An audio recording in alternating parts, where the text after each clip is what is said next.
Hello, everyone. Welcome to the podcast. I'm Victoria English, head coach at Alcohol Free Lifestyle. In today's episode, we're going to talk about high functioning problem drinking. This is going to be part 1 of 2. Let's start with what is a high functioning alcoholic. When we think of an alcoholic, what image comes to mind for you? When I was stuck in the cycle of drinking, an alcoholic woman, an alcoholic mom, conjured up images of someone who was not taking care of her children, someone who was not feeding them healthy food, getting them to school on time, taking them to extracurricular activities. Perhaps she was passed out at the dinner table. The kids' clothes didn't fit. They were dirty. I didn't match that image. I was a mom of 4. I was working, teaching Pilates, a role model of health and wellness. I was room mom. My kids were involved in lots of different activities. And I made dinner just about every night. That cognitive dissonance of the idea I had in my mind of what an alcoholic mother would look like in my reality, my truth, cost me years that I could have been healing, improving my life. Except I had created this image, and until my life matched with that, I figured I was okay. I now realize that that was untrue, and I'm grateful that I did stop before that image became my reality. So in today's episode, I'm going to ask some tough questions. It's an invitation to break through some of your limiting thoughts and beliefs so that perhaps you can seek empowerment and a solution to this issue. First off, I'd like to address the term alcoholic, high-functioning alcoholic. You know, when I was drinking, I used to kind of joke about it. Yep, I'm a high-functioning alcoholic. Ha ha. Except inside, that made me feel terrible. But I had to lighten it up, right? Add some levity to my increasingly distressing situation. So what term is used today is alcohol use disorder. If I had known back then about this term, alcohol use disorder, maybe I would have gotten help sooner. Alcohol use disorder is a treatable condition, and it is a broad spectrum: mild, moderate, severe. If you are listening to this podcast, it's possible that you are somewhere on that spectrum. People who consider themselves high-functioning problem drinkers can have a problem. You know, on one hand, we know something's wrong, and yet we're not meeting all of the criteria used to diagnose alcohol use disorder. One of the criteria is it includes an inability to control drinking even after suffering some consequences. They may not be the big, ugly ones that we think of. Or maybe some of those have started to creep in.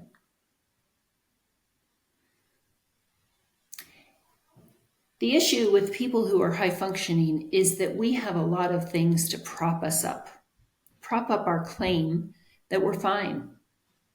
High functioning problem drinkers tend to be educated, employed, functioning members of society, perhaps even big contributors in their community. During this episode, I'm referencing studies from the National Institute on Alcohol and Alcohol Abuse and Alcoholism. And one study on AUD, alcohol use disorder, has estimated that about 20% of people who meet the diagnostic criteria for an alcohol use disorder appear to others to be highly functioning. Other research estimates that as much as 50 to 75% of those with AUD are able to function at a high level in many areas of your life. If that resonates, keep listening. So, what are some behaviors of high functioning problem drinkers? Take a deep breath as you listen to this list. And again, this comes from the National Institute on Alcohol Abuse and Alcoholism. As I go through this, maybe make a mental note or put some checks on a piece of paper. By any of these that describe you. I know this is tough, except we can't initiate change and breakthrough and empowerment unless we're first able to look at this. I invite you to step back and look at this through the lens of science, of psychology. Doesn't mean you have to be a scientist or a psychologist. But if you can remove some of the emotion and some of the defense, the instant defense mechanisms that may want to kick in, I think you'll learn a lot about yourself, about alcohol use disorder, and most importantly, what we can do about it. All right, here we go. Behaviors that may indicate that someone has high functioning alcoholism. Number 1, avoiding any critical input or feedback about your drinking patterns. If someone mentions your drinking, how do you respond? How do you react? Do you point fingers at someone else who drinks more than you? Do you make a list of all the things that you're doing well? Number 2, blacking out from alcohol consumption. In a recent P90, Project 90 group coaching call, we explored the hippocampus and how it is affected by alcohol. With repeated use, the hippocampus can be damaged, leading to blackouts or brownouts, grayouts, where you kind of know what you did, but you don't remember the details. Number 3, concealing how much alcohol you're consuming, such as drinking before or after an event, in an effort to drink responsibly while you're in front of other people. Have you done that? I did. A little pre-gaming, show up, have 1 or 2, so I could look like a normal drinker. And sometimes, if I didn't get to pre-game, I would go home and drink some more. So you may be at an event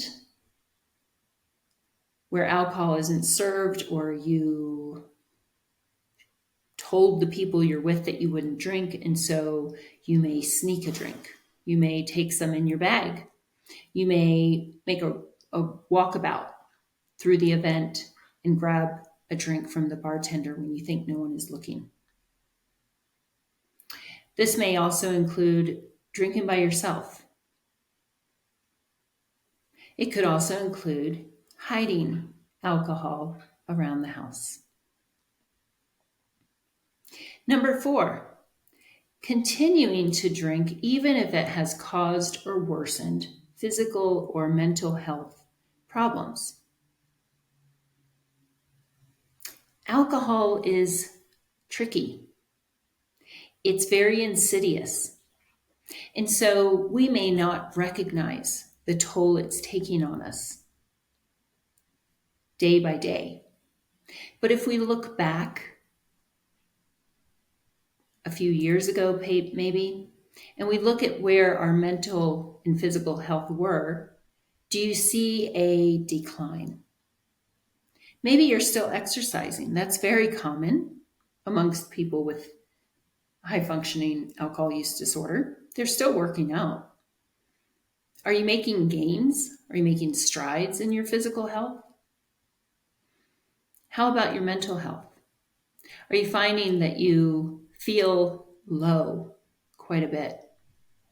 Are you finding that the only time you can feel balanced or perhaps a little bit of happy is when you're drinking? Alcohol is a depressant, and it has a tremendous impact on our neurotransmitters, the feel-good ones, dopamine, serotonin, and it releases more of the ones that counteract and increase stress, that counteract the effects of alcohol in an effort to return to homeostasis, such as cortisol, adrenaline, creating that anxiety.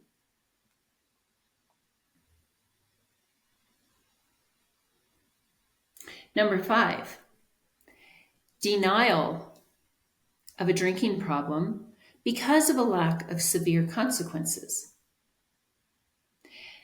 This is a big one amongst high achievers, certainly one that each member I've worked with has expressed. It usually sounds something like this. Well, it's not like I don't go to work.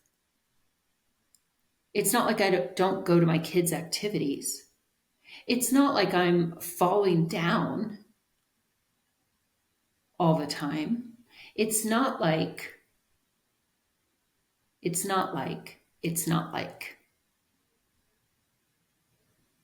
Are you avoiding the truth there?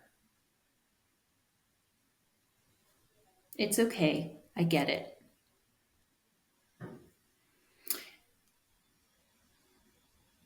Number 6, I think I'm on number 6 now. Going back to what I described earlier, not fitting a predetermined image of an alcoholic, such as being able to maintain a well-groomed appearance. In hindsight, I ask myself, where did I create that image of what an alcoholic mother looks like? I'm not completely sure, but I think certainly seeing women who were really, really struggling with the kids that looked the way I described, women who couldn't hold a job, women who had their children taken away. I didn't look like that. And so I felt justified. So ask yourself, where did you learn what this looks like? Where did you learn what that image of an alcoholic is in your mind? And is it true?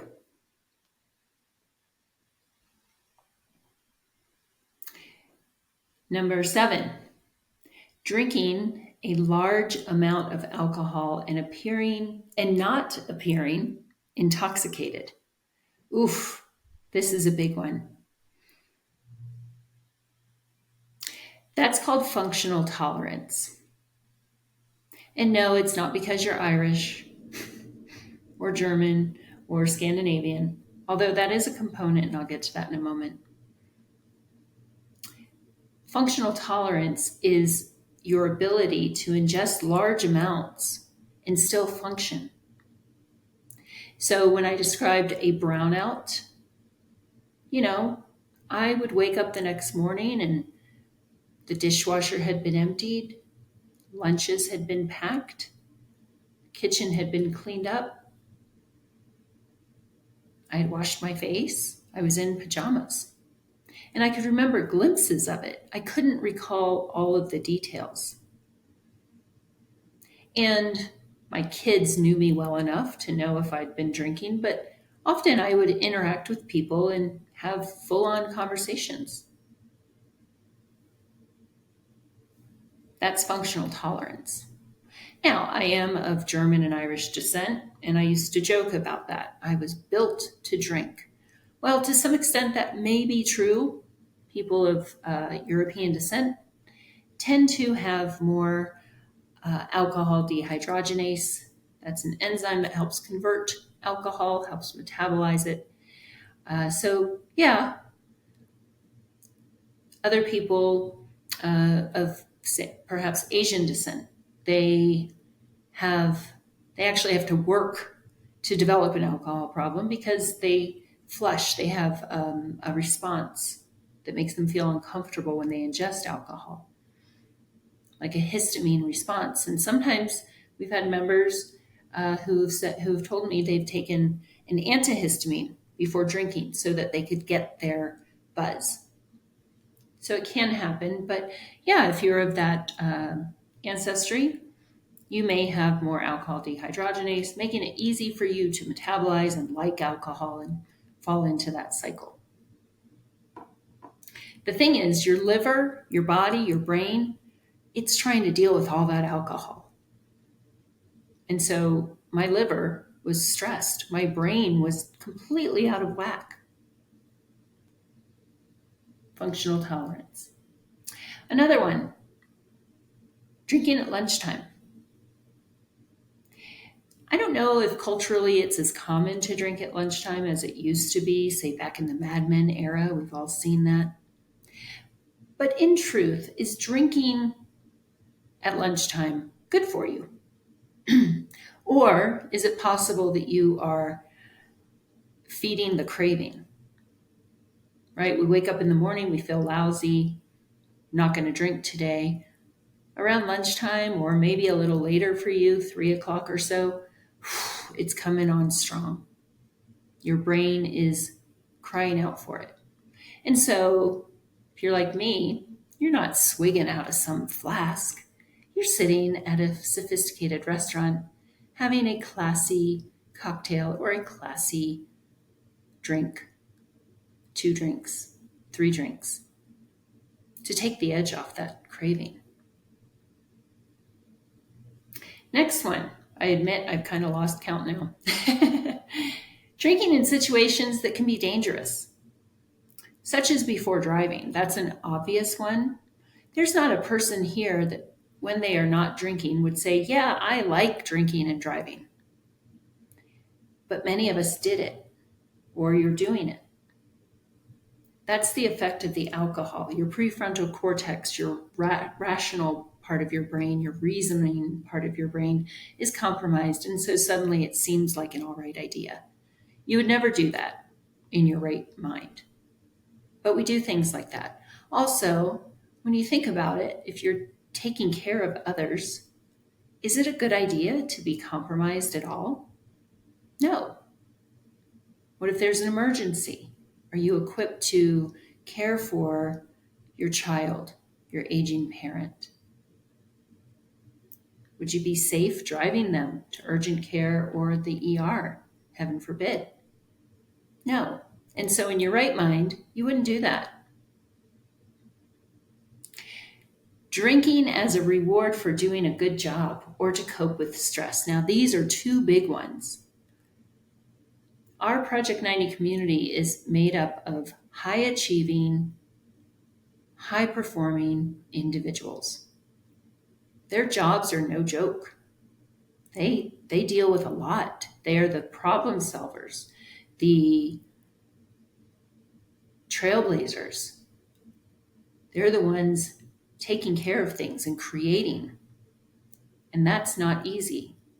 And they have learned that they deserve it. They're telling themselves they deserve it. I've done such a good job. Look at everything I dealt with today. Look at the amount of stress I'm under. And you may remind people around you about that you deserve to drink. Does your family deserve that? I know, hard to hear. Drinking excessively when not abstaining, but not indulging regularly. Or you rationalize it because you can go for long periods without drinking at all. Okay, this is one I tried. All right, so I use the budget. I would not, let's say it's Sunday and I wake up after a night of drinking and I'm swearing it off. And I say, okay, that's it.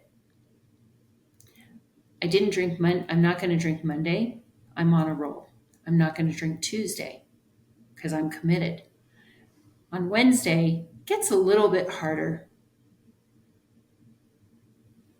I'm starting to pile up some reasons why I might deserve something later in the week. Thursday comes and I'm holding out. Friday comes and what would I do? I would usually drink a week's worth of alcohol.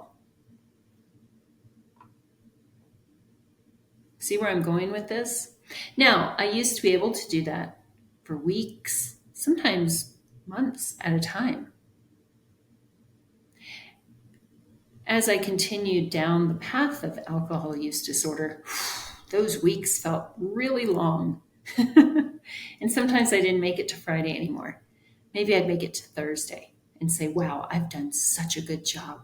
I've worked out every day. Look at all this meal prep I did. I have crushed it.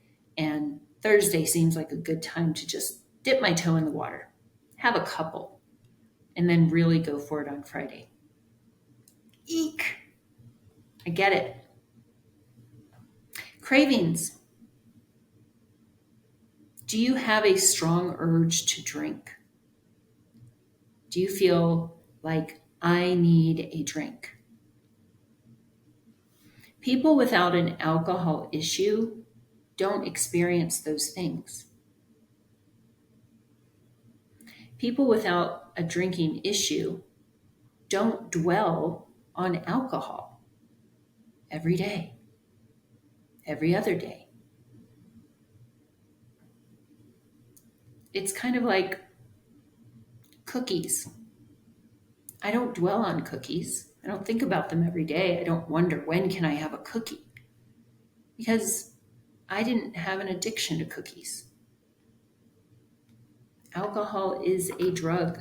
It is designed to create these things. Feeling guilty or ashamed about being intoxicated or about the behaviors displayed while under the influence of alcohol. Now, again, this is one that might invite comparison. Well, did you see that guy at the company Christmas party? He should really do something about it. Yes, there are going to be people who are worse off than you. They may be further down the spectrum of AUD. Except, how do you feel about you? If you take away all the comparison, how do you feel? Do you feel proud of how you behave when you're under the influence of alcohol? Or is there some guilt or shame? I actually coached a call in Project 90 today about the neurobiology of shame, what it does to our brain, and how it can keep us more vulnerable to returning to drinking. So it's something we acknowledge and we use ultimately for empowerment.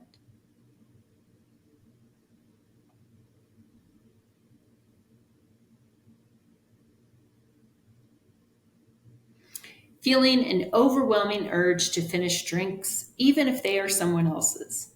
Oh boy, do you relate to this? I do. I remember back in Miami when I lived there, we went to a lot of galas and things like that. And the pain I would experience when I would finish my glass of wine while I was waiting for the waiter to circle back around was excruciating. And then I'd see people at my table sipping on their glass, and I'd think, man, are you going to finish that? I mean, if they had left the table, I would have totally finished it.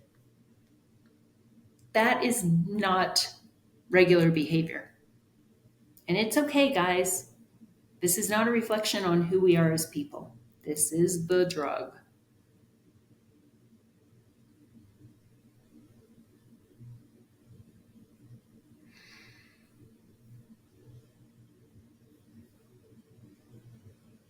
Justifying your drinking because it's top shelf or you do it at upscale events. I was on a wine tour, I have to drink, or this is a rare bottle from Italy. This. This whiskey was aged, this bourbon, this scotch was aged in the process, and yada, yada, yada. You know, if you're a successful person, there's a reason that you've been conditioned to think that that is valuable. And we talk about that in our program.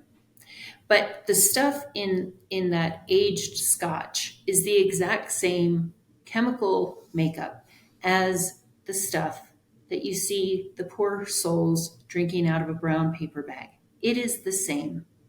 Your brain and your liver cannot tell the difference between the brown paper bag and the bottle of scotch that cost hundreds and hundreds of dollars.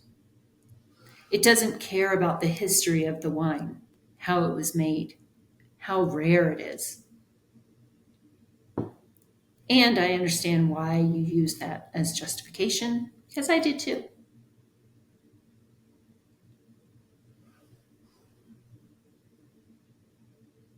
Lying to yourself and or others about how you are drinking and how strong your drinks are. So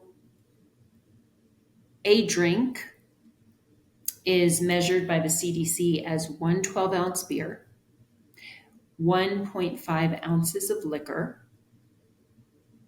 or 1 5-ounce glass of wine. If you're listening to this, do you take a shot glass and measure out 1.5 ounces and have just that? Maybe 2 of those? Or are you looking for the bartender with the heavy pour? How about your wine? Have you ever put 5.5 ounces in a glass of wine, especially the new ones that are so big? Have you ever seen what that looks like? That's not what I was drinking. I was not interested in a 5-ounce glass of wine.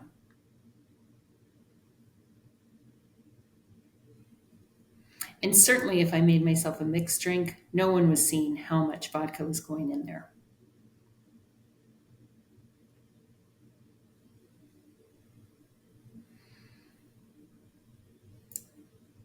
This one, obsessing over when you can attain your next drink.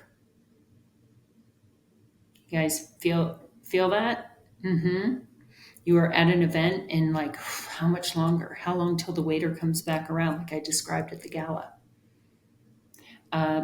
Being at an activity for work or for, let's say, a kid's activity. You're at that soccer game.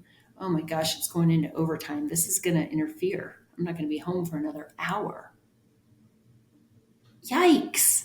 That's not who we are, guys. But that's the power of alcohol. People who don't have an alcohol issue don't think that way.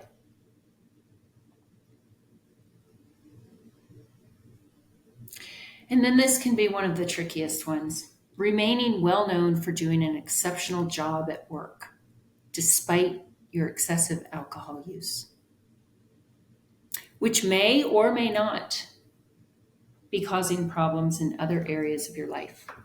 We have members join and they'll say, I had my best year ever last year. How could I have a drinking problem if I had my best year ever? You know the answer. So, deep breath here. How many of those checked a box for you? In the next episode, I'm going to review some of these, and I'm going to help you listeners understand why alcohol-free lifestyle and our programs are the solution. What makes us so unique that we resonate with people who check these boxes? Why are we so effective? If you've seen our study conducted with the University of Washington, we took 160 plus members through our methodology for 90 days, resulted in a 98% reduction in their drinking. Unheard of, but documented now through science. That's powerful stuff. Does that pique your curiosity? I hope so. So listen in for the next episode. I invite you to rejoin me. And again, take a deep breath.